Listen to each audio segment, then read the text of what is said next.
Ricochet written off WWE TV and the rest of WWE RAW review. NXT Stars Unhappy at Battleground. WWE had limitations on Jordynne Grace's NXT match and more. I'm Luke Owen and this is the WrestleTalk News. Support WrestleTalk! Give us a subscribe. The latest example of that new WWE/UFC post-TKO merger synergy was on full display on Sunday when WWE's NXT took over the UFC Apex facility in Las Vegas. The venue, while obviously mightily impressive and state-of-the-art, is not very big, typically housing around 500 fans for UFC Fight Night events, although UFC did apply for a permit in 2022 to increase that to 1,000. Nevertheless, it's pretty small, and those cramped conditions were on display during certain matches on the show, such as the chaotic 6-woman North American title ladder match and the NXT Underground match between Shayna Baszler and Lola Vice. And according to the very reliable WrestleVotes on Twitter, I'm told a handful of superstars were unhappy with the floor spacing around the ring for Battleground. However, they also add,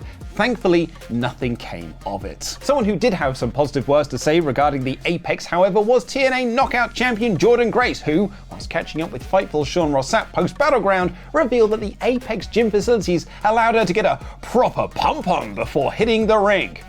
The WrestleTalk office is kind of similar. It's why I look so buff when I come to do the news.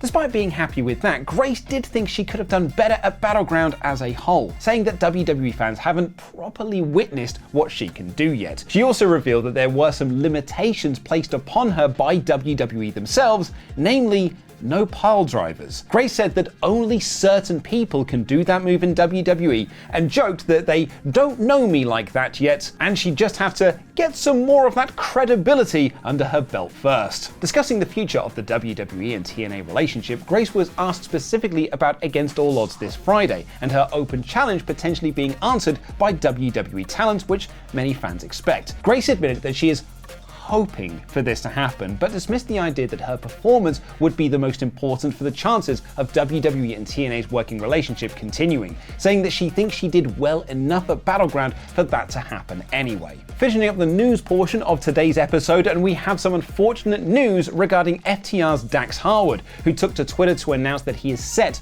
for an indefinite absence from in-ring competition due to an injury. More specifically, this huge thing on his back! Dax revealed that this hematoma is the reason he's been sporting high-rising non-traditional pants rather than the trunks lately in the ring. And that's because Dax has been actually attempting to hide this hematoma from AEW bosses and medical personnel rather than coming clean. This has, according to Dax himself, been the case since he suffered the injury at AEW Dynasty when he pile drove Matt Jackson through a ladder. Despite what he described as the at minimum excruciating pain since then, Dax has continued wrestling. However, things reached a boiling point on Saturday's Collision when, after FTR's match with the Blackpool Combat Club, the hematoma blew up to the size of a football. And he finally came clean with AEW's Doc Sampson about the injury. As a result, Dax has confirmed he's been taken off the road immediately, saying that a lack of intervention potentially could lead to an early retirement. Dax had no definitive idea of a timescale for his return, but would confirm that he and Cash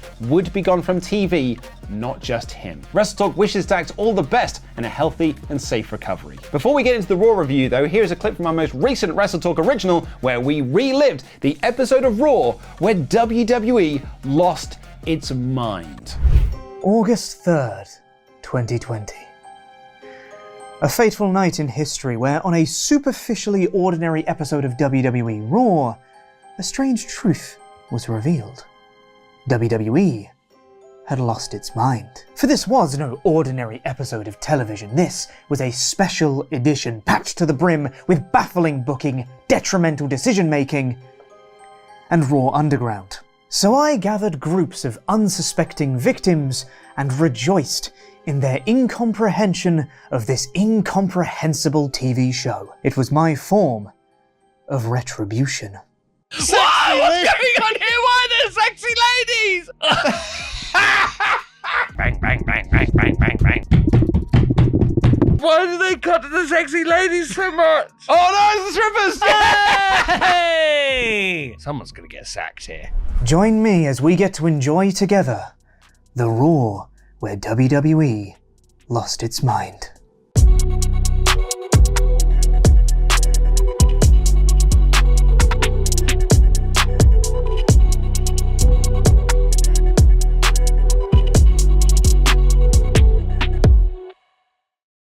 And now it's time for my review of Monday Night Raw, aka the You Suck Toledo edition of Monday Night Raw.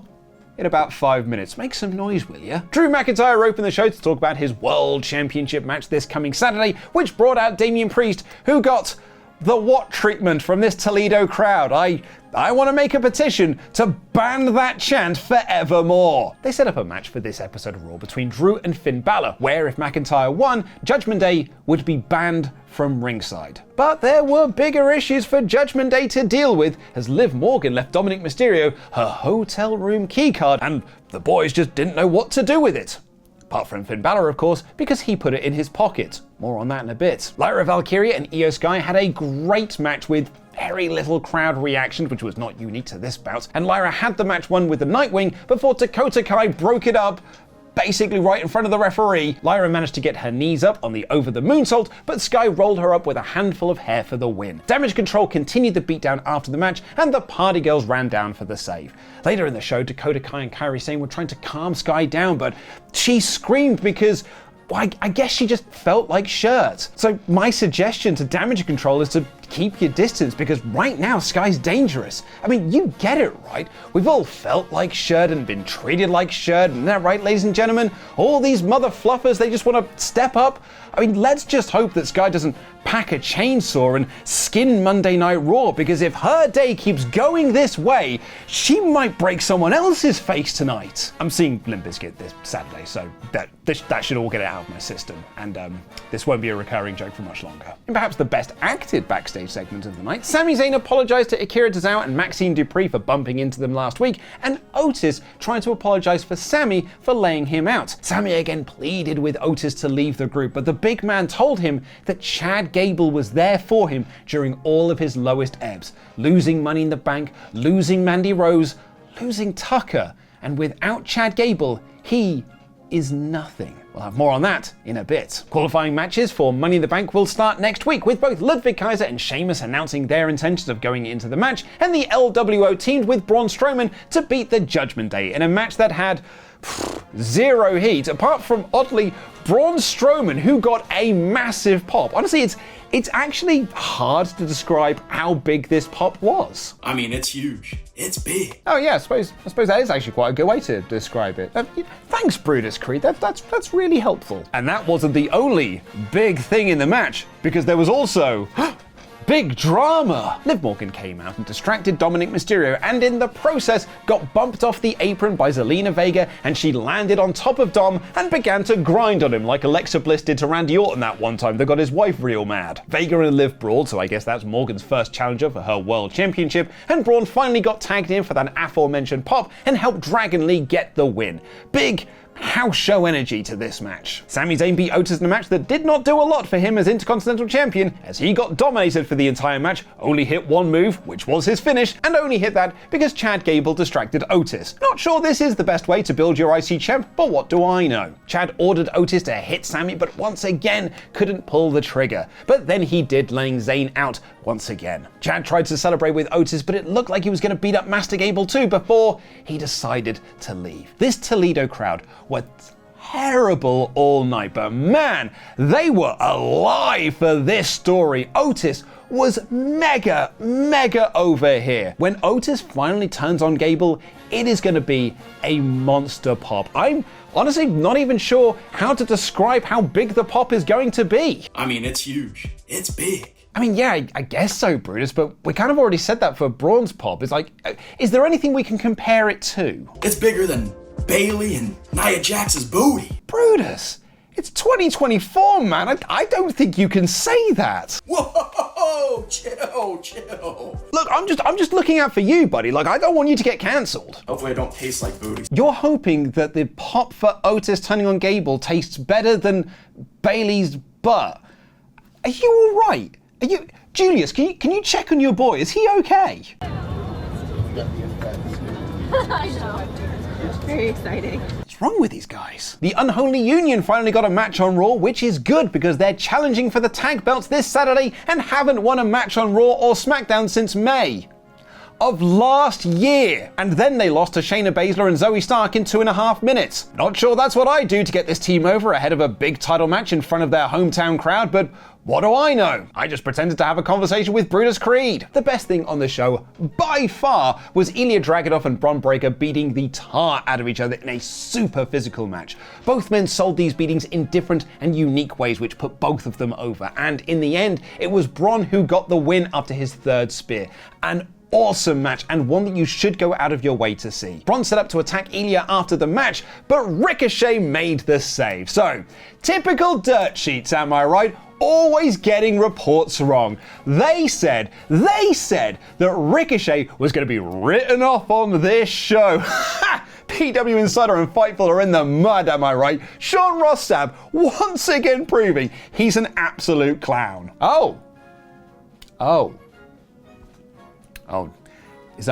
is there a way to delete DMs on Instagram? Bron Breakker murdered Ricochet backstage, lawn darted him into a truck like he was Rey Mysterio in 1996, and then body slammed him into a car that I hope did not have real glass. Easy joke. Ricochet then got carted away in an ambulance all the way to All Elite Wrestling. It should be noted that Fightful Select's report is that Ricochet was written off TV in case he doesn't re-sign with WWE. So there is a chance this will not be the final time we see the one and only on WWE screens. Awesome Truth retained their tag titles over Authors of Pain when New Day caused a distraction, Miz and R-Truth's entrance makes me hate wrestling, and then Drew McIntyre beat Finn Balor despite interference from Judgment Day. So they will be banned from ringside at Clash of the Castle this weekend, but that does not mean that CM Punk is. So yeah, that was a fine edition of Monday Night Raw, but why not relive the time that Raw absolutely lost its mind?